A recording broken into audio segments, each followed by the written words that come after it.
இப்ப அந்த பர்டிகுலர் கேஸை பொறுத்த வரைக்கும் சிபிஐனுடைய வசத்துக்கு அந்த கேஸ் போயிருக்கு. அதனால் நிச்சயமாக சிபிஐ விசாரித்து நீதியை நிலைநாட்டணும்.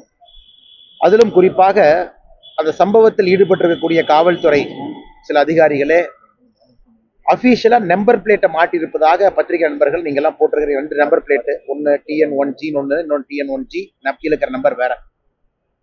இதையெல்லாம் நிச்சயமாக சிபிஐனுடைய இன்வெஸ்டிகேஷன்ல இது உண்மை என்று கண்டு வந்தால் ஒரு அரசே தவறு செய்ய ஆரம்பித்தா மக்கள் யாரை நம்புவாங்கன்னா, எப்பவுமே அரசு தவறு செய்யக்கூடாதுன்னு நம்ம நம்புவோம். சிஸ்டம் தப்பு பண்ணக்கூடாது. இன்னைக்கு சிஸ்டத்தை காப்பாற்ற வேண்டிய அதிகாரிகளே தவறு செய்ய ஆரம்பித்தால் அது எங்கே சென்று முடியும்?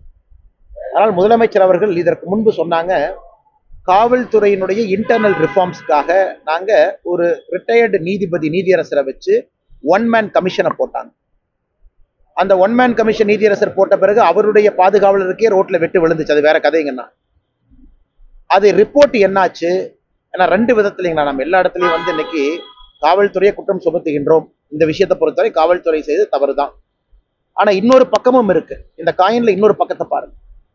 காவல்துறையில மொத்தமா நீங்க தமிழ்நாடு முழுவதும் பாத்தீங்கன்னா இன்னைக்கு காவல்துறை பொறுத்தவரை அதிகமான பணிச்சுமையில் இருக்கிறாங்க. பந்தோபஸ்து பண்ணணும், அவங்களே கிரைம் பண்ணணும், அவங்களே லா அண்ட் ஆர்டர் பண்ணணும், அவங்களே நைட் டியூட்டி போகணும். போதுமான வசதிகள் இல்ல. 2 வீலர்ல பைக்ல காவல்துறை அவங்களே இரவு ரோந்து போறாங்க. ஸோ காவல்துறையினுடைய பணிச்சுமையும் ஒரு பக்கம் மிக மிக மிக அதிகமா இருக்கு. அதனால் காவல்துறையில எங்கேயோ 2-3 காவலர்கள் தவறு செய்வதற்காக ஒட்டுமொத்த காவல்துறையும் நாம் தவறு செய்து விட்டார்கள் என்று சொல்வதை விட இந்த அஜித் கேஸ்ல காவல்துறை தவறு செஞ்சிருக்கிறாங்க. அது ஒரு பக்கம். இன்னொரு பக்கம் காவல்துறையை மேம்படுத்துவதற்கு முதலமைச்சர் என்ன நடவடிக்கை எடுத்தார் அதுவும் சொல்லணும். காவல்துறையை ஷிஃப்ட் சிஸ்டம் கொண்டு வருவதற்கான நேரமா? நாமெல்லாம் நல்லா இருக்கிறோம்னா மாசமா சம்பளம் வாங்குறோம், நிம்மதியா இருக்கிறோம். காவல்துறை ஏன் 16 மணி நேரம் வேலை செய்யணும்? நாம் அதையும் புரிஞ்சுக்கணும் இல்லைங்கண்ணா. காவல்துறை எதற்காக கடினமாக நமக்காக உழைக்க வேண்டும்? அதுவும் தமிழகத்தை காவல்துறையினுடைய சேலரி பார்த்தீங்கன்னா தெலங்கானா கம்பேர் பண்ணீங்கன்னா அதை விட தமிழகத்துல காவல்துறை வாங்கக்கூடிய சம்பளம் குறைவு. ஏன்னா இதையும் பார்ப்போம்னு நான் சொல்றேன். அதனால முதலமைச்சர் அவர்களை பொறுத்தவரை காவல்துறை நண்பர்களுடைய வாழ்வாதாரத்தை உயர்த்துவதற்கு ஒரு கமிஷன் போட்டுட்டோம், ஸ்டடி பண்ணட்டும், அவங்களுடைய பணிச்சுமையை குறைக்கட்டும்.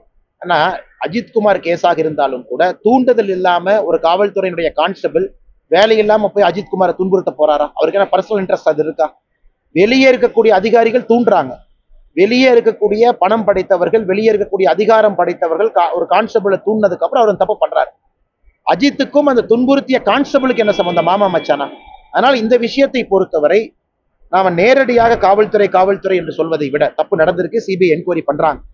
காவல்துறையின் மீது இருக்கக்கூடிய அழுத்தத்தை குறைக்கும் வரை தமிழகத்துல இது நடந்துகிட்டே தாங்க இருக்கும். பணிச்சுமை அதிகம், காவல்துறை ரெக்ரூட்மெண்ட் நடக்கிறது இல்லை. நேற்று பார்த்த ரொம்ப அழகா அந்த டிஒஎஸ்பி அவர் ட்ரைனிங்ல அவர் அந்த வால் வாங்கியிருந்தாரு, sword of honour best training. எவ்வளவு அற்புதமா தன் மனைவியின் மீது மண்டியிட்டு அந்த சார்ட் ஆஃப் ஹானர் சார்டை கொடுத்து அந்த மெடல் எடுத்து அப்பா கொண்டு அம்மா கொண்டு குழந்தை கொண்டு மாட்டி பார்ப்பதற்கே கண்கொள்ளா காட்சி.